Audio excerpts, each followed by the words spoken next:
So this video I'm making for our track moderators on day 3. So this would be Tony Hurley, Kerry Hicks, and George Giangi. So what I thought I'd do is just go through each track here on day 3. We start at 12:30 p.m. Eastern.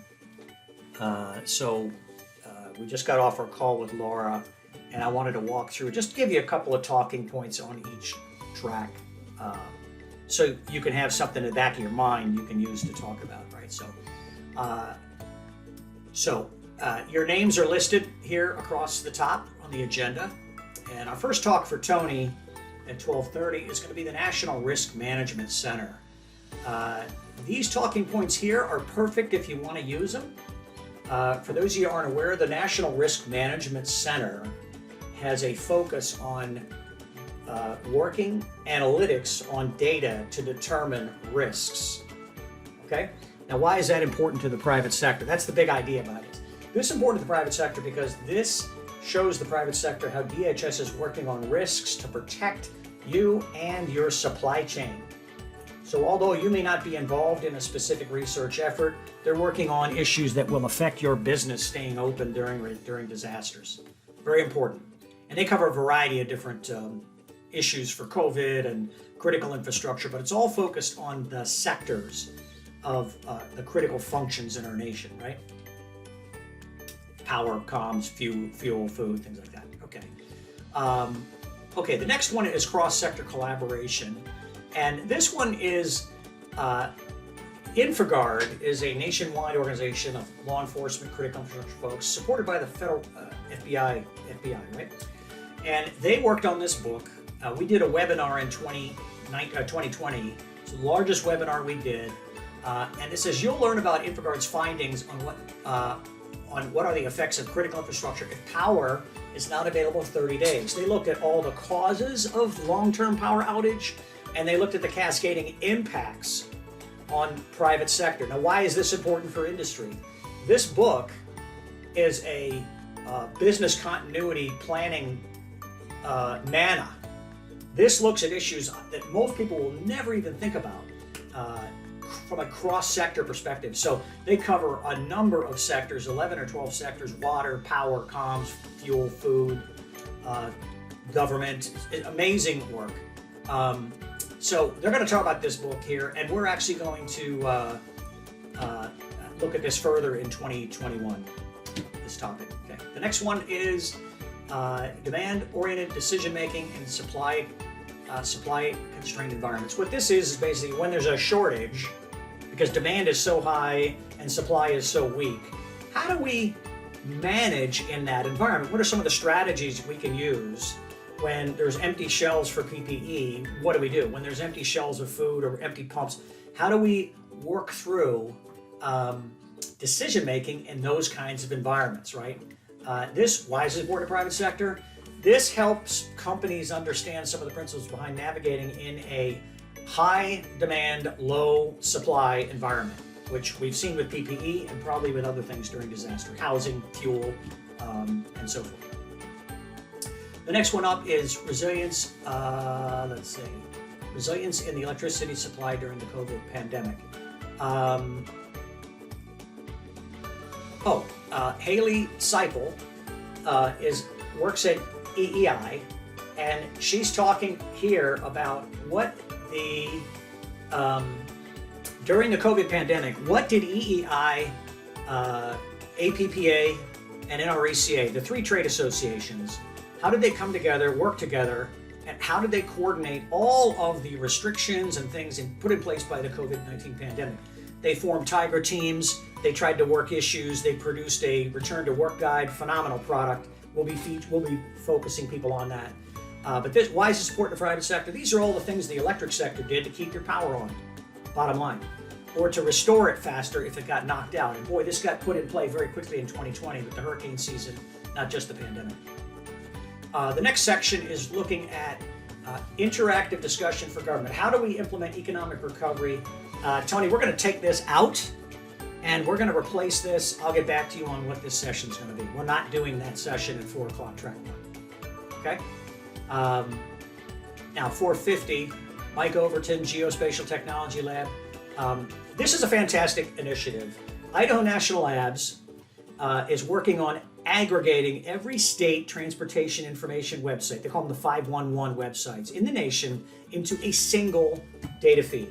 They're doing this in partnership with the All Hazards Consortium, multiple state DOTs, and this is going to be a briefing about this initiative. Now, why is this important to private sector? In the future, we're going to be able to get real-time road closures. So if you're moving from point A to B, this kind of data will tell us, hey, there's a road closure halfway between A and B, and you need to reroute. But it'll be based on authoritative data from state sources as well as other sources. But this is an update on that project with Idaho National Labs on aggregating all 511 sites in the nation. And Tony, that's it for you. Okay, let me go to track 2. Okay, this is George Gianni. So George, Trip Hardy is the CEO of Reprivida. It's kind of like Reprivate, but they pronounce it Reprivida. We'll get you the session description, but what Reprivida has developed is a new technology to secure information. Trip is going to provide a brief on how it works. Why is it needed now more than ever with cyber attacks? This will become an important issue for anyone looking to protect their information and networks. Fantastic new technology that's out there, and the federal government is already using it, and TRIP's going to provide a briefing and an overview on that.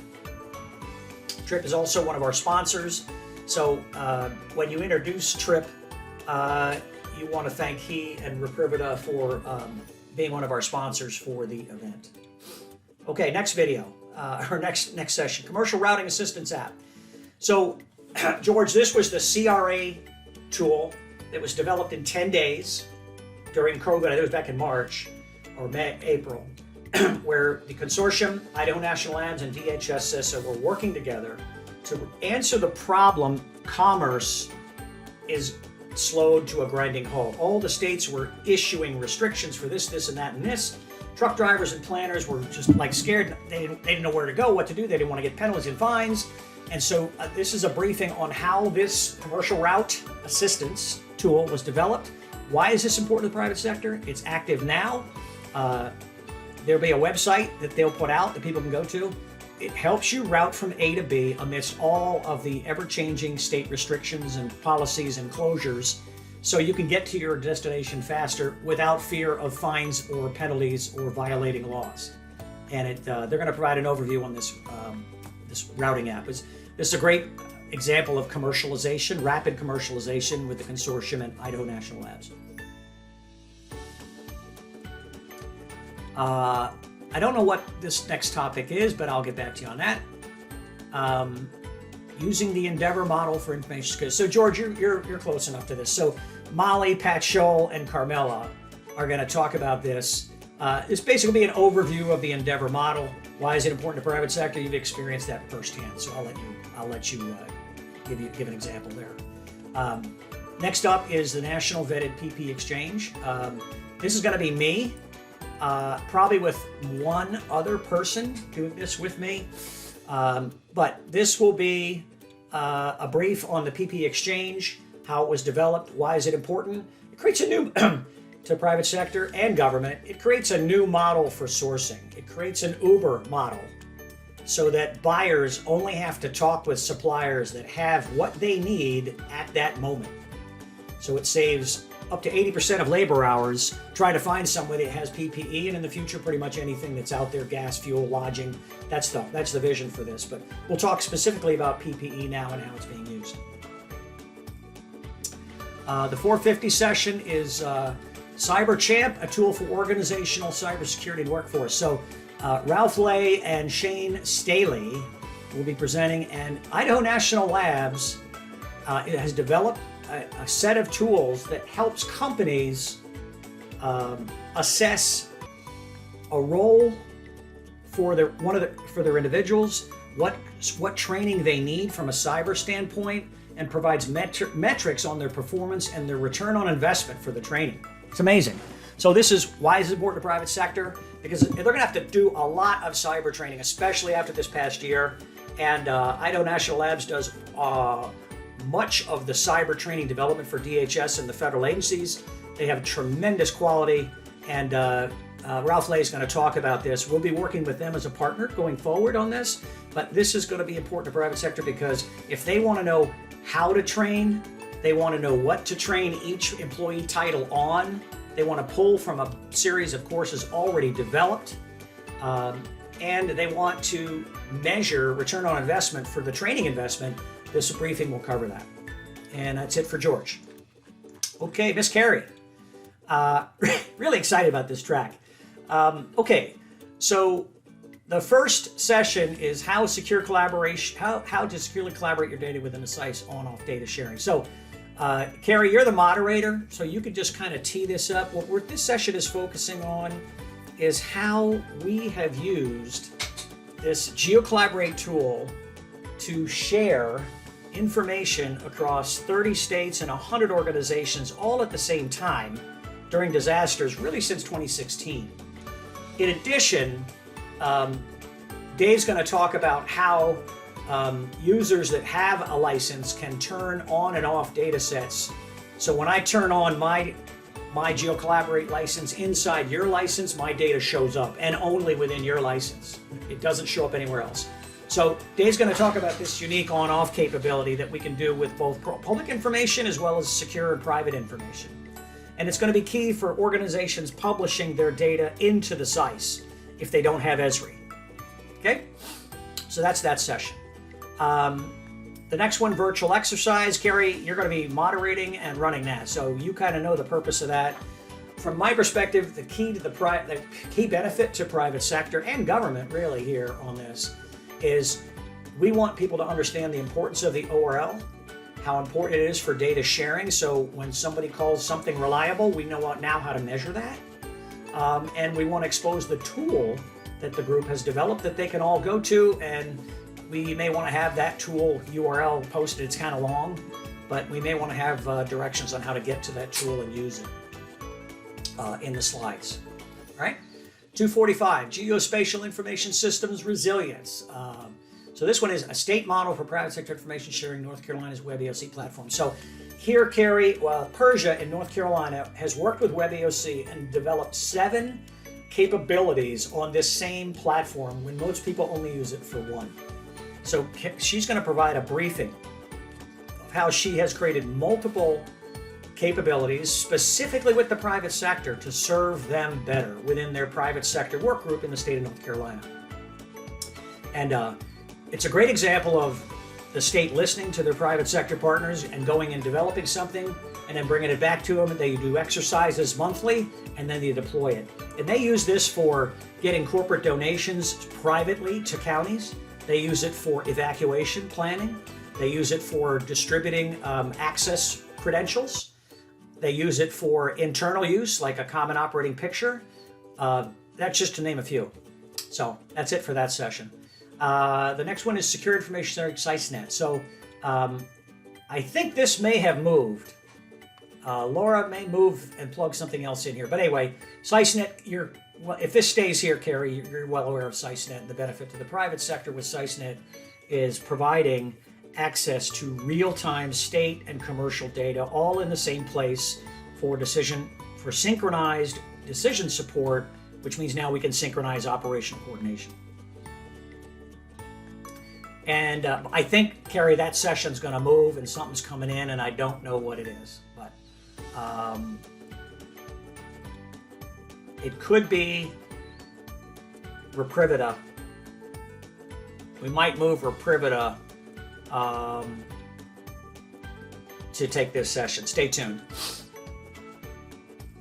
But either way, you know what the briefing on Reprivita is. So that's SICEnet. How GIS data is helping. Okay, so Chris Vaughn certainly is the director of the GIS office at FEMA. FEMA is using Esri and GIS to kind of reinvent their decision-making process on the lifeline sectors, right? They've got an effort underway. Chris is going to explain what it is. Why is this important to private sector? This helps FEMA better utilize time, energy, and resources during a disaster, which means employees can come back to work faster, which means people can find housing and stay safe. which means the communities and businesses can come back faster after a disaster. So FEMA is really looking at streamlining their decision making with GIS data. Chris is going to go over a review for that, what they're doing. And then the last one is using GIS for situational awareness. So here Chris is going to, Chris the co-chair of the GIS committee, Chris is going to talk basic concepts for operational professionals as well as GIS professionals and how they can come together and meet in the middle on how to develop situational awareness concepts, the operational need, and how that transitions into the GIS need, which you've seen him do before. So I think that's it for all of the sessions. We might have some move around, but if they move, then you've heard me brief on what each session is for day 3. And we can circle back if you have questions. Okay, thank you.